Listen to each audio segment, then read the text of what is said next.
Erev Tov Rabotai, we are continuing with our Mishna Yomi, Masechet Shevuot. We are up to Perek Hey, Mishnah Bet. Today's Mishnayot should be Le'ilui Nishmat, Neria ben Svetlana Alayev, Eliyahu ben Burcha Israelov, Chana bat Miriam, Sason ben Raya, and Yoshua ben Shifra, Menuchatam began Eden, Amen, and Le'avdil ben Chaim L'chaim, v'derefua shel emav Daniel Shalom ben Rosa, v'torsha Cholei Yisrael, and Achlama Me'erav, Binyamin Od Zion Chai ben Dvorah. The Mishnah now illustrates the basic case of an oath of deposit.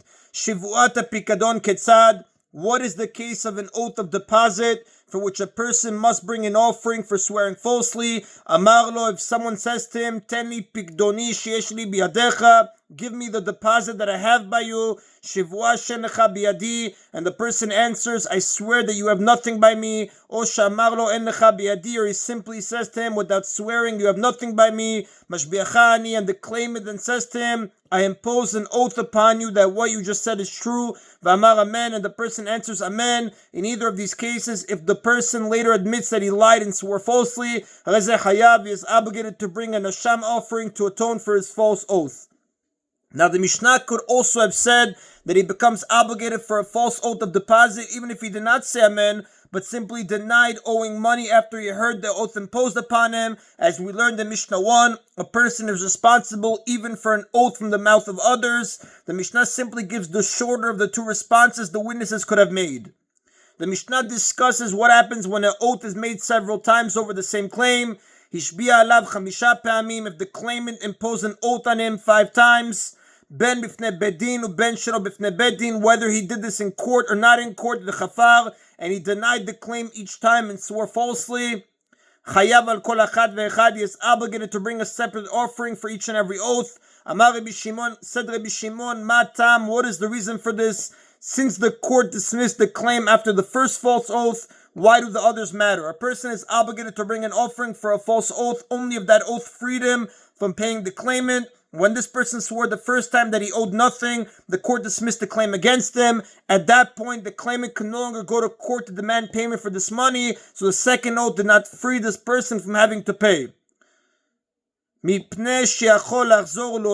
is because after each oath he could have gone back and admitted that he lied, and the court would have made him pay. Each denial is therefore meaningful and he is liable for each one. Although it is true that the second oath did not free him from paying any court claim, he really did still owe the money, and had he admitted this before he made the second oath, he would have had to pay the claim. When he instead denied the claim and swore falsely about it a second time, he was freeing himself with that denial from having to pay what he owed. He is therefore obligated to bring an offering for each oath.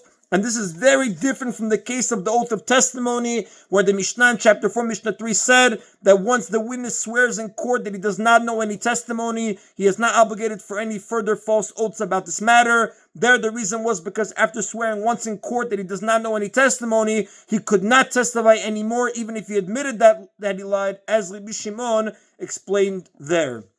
And that is the end of Mishnah Bet. Now again, Mishnah Bet dealt with a person who denies several oaths imposed on him by the same person. Mishnah Gimel discusses someone who denies in one statement the oaths imposed upon him by several people. Hayu chamisha tovinoto, 5 people were claiming their deposits from him. Amru lo ten lanu pikadon sheyesh lanu biyadecha, and they said to him, give us the deposit that we each have by you, meaning each one says, give me the deposit that I have by you. Shivua she'en lachem biyadi.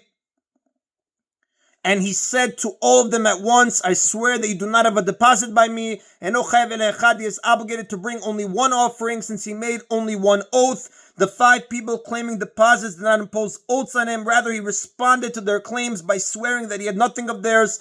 Since he swore to all of them together in a single oath, he is considered to have made just one oath. But if he says, I swear to the first claimant, I swear that you do not have a deposit by me, nor do you the second claimant, nor do you the third claimant, and so on to all 5 of them. He is obligated to bring a separate offering for each and every one, since he is considered to have made 5 different oaths. Since he could have responded to all of them together by saying all of you, and instead he responded to each one separately, nor you, he is considered to have made 5 separate oaths, even though he said, I swear only once at the beginning. Rabbi Eliezer Omer, but Rabbi Eliezer disagrees with this ruling. He says, Ad she'omar Shevuot b'acharona, he is not obligated to bring more than one offering unless he says, I swear, at the end of his denial. If he says it only at the beginning, it is considered a single oath in regard to 5 people, even though he mentioned each of them separately. According to Rabbi Eliezer, since a single oath may contain a number of details, when he begins by saying, I swear, we view his oath as a single oath, and all the denials that follow are considered details of that oath. However, when he begins by making separate denials to each claimant and concludes by saying, I swear, his denials are each viewed as a separate statement, and the oath he swears afterward is considered to be a separate oath about each of the earlier denials. And the Rav tells us that the halacha does not follow the opinion of Rabbi Eliezer, and it does not follow the opinion of Rabbi Shimon, which we will say right now. Rabbi Shimon holds that even that is not enough to be liable for each denial separately. Rabbi Shimon says, Ad she'omar Shevuot lekol echad ve'echad, he is never liable for each and every denial unless he says, I swear to each and every claimant separately. And again, the halacha does not follow Rabbi Eliezer, nor does it follow Rabbi Shimon. Now, this previous case discussed several people who make the same type of claim against one person.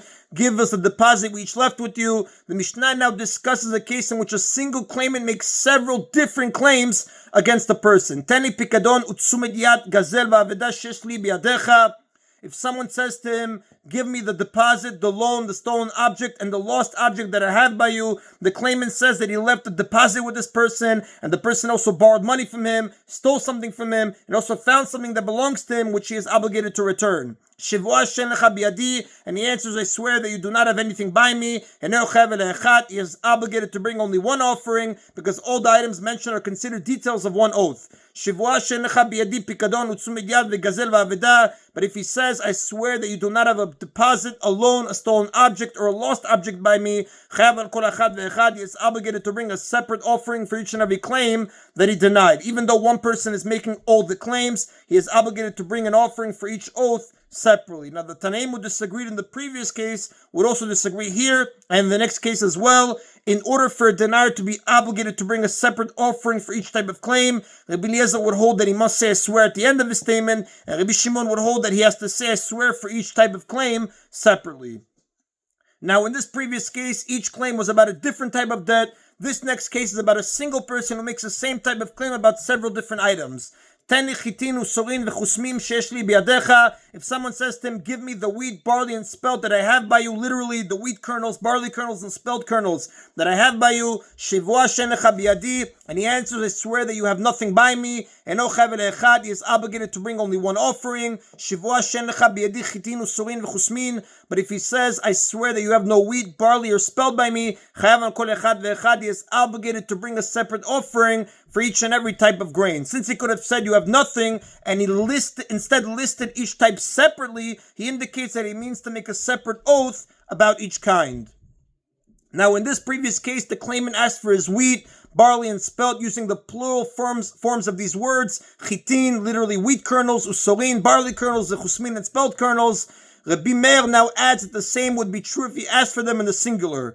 Rabbi Meir says, Afidu amar chita usora v'chusemet, even if the claimant said, give me the wheat, barley, and spelt I have by you instead of wheat kernels, etc., he is obligated to bring a separate offering for each and every type of grain. Now, there is no penalty for a false oath of deposit on a claim that is worth less than a pruta. Rabbi Meir makes the point that even when one refers to wheat in the singular chita, he does not mean a single wheat kernel, which is worth less than a pruta. Rather, he means a quantity of wheat, all the wheat left with this person. Rabbi Meir holds that in Hebrew, as in English, it is normal to refer to a species of grain in the singular form. The first time, however, disagrees and says that the singular form is understood as referring to a single kernel. He therefore rules that the person making the oath is obligated to bring offerings only if the claimant spoke of wheat, barley, and spelt in the plural form, chitin, usorin, v'chusmin. And the Rav tells us that halakha does not follow the opinion of Rabbi Meir.